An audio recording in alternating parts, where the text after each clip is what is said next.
I, Vyomsu Ranmakar, welcomes a very special guest. She is a former Sarpanch of Kirdi village and is a president of Satyashodhak Mahila Vikas Mandal. Her name is Mrs. Damayanti Vinay Gaike. किराण्याचे सामान कसे आणत होता?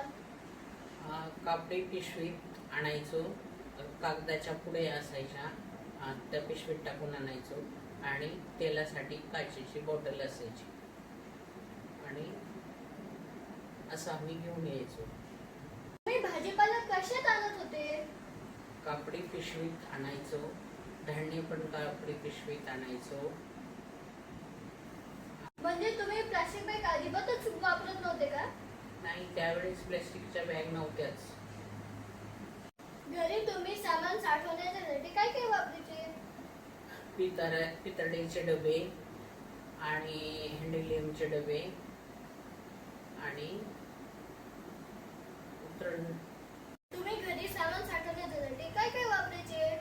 मसाले काचेच्या बरणीत असायचे आणि उन्हाळ्याचे वाळलेले पदार्थ उतरंडीत रांजण माठ त्याच्यामध्ये ठेवायचो आणि धान्यासाठी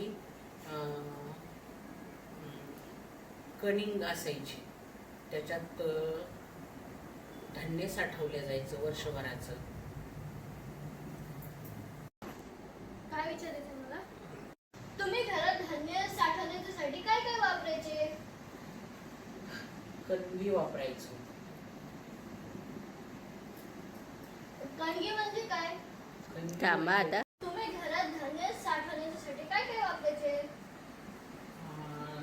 डाळ तांदूळ साठी पितळी डबे आणि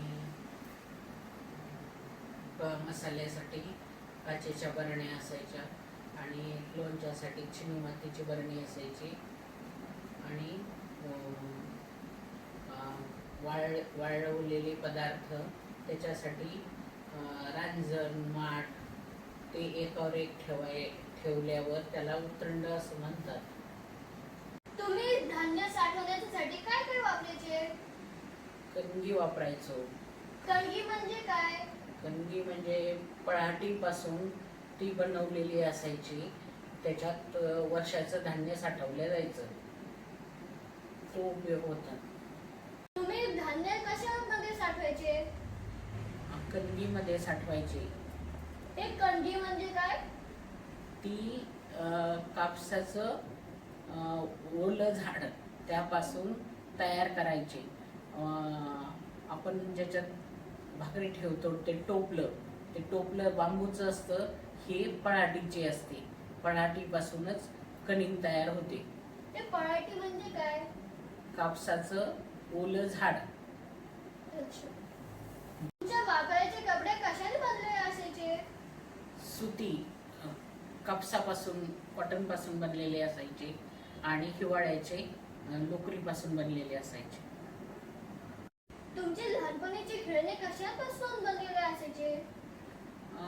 लाकडापासून बनलेले असायचे, पितळेच्या धातूपासून बनलेले असायचे, त्याच्याशी आम्ही खेळायचो. आज व त्या काळीच्या वस्तू वापरण्याच्या पद्धतीमध्ये तुम्हाला काय फरक जाणवतो? खूप फरक जाणवतो. आजचा काळ आहे यूज आणि थ्रोचा. त्या काळात ती वस्तू घेऊन तिचं घासून पुसून तिचा पुनरुपयोग केला जायचा आणि तिला कसं टिकवता येईल त्याचा विचार करायचा. तर आजचा शेवटचा प्रश्न हा आहे की ह्या पिढीमध्ये ही पुन्हा वापराची मानसिकता आणता येईल का? हो, नक्कीच आणता येईल. तसे जर झाले तर ते अभिनंदनीय होईल.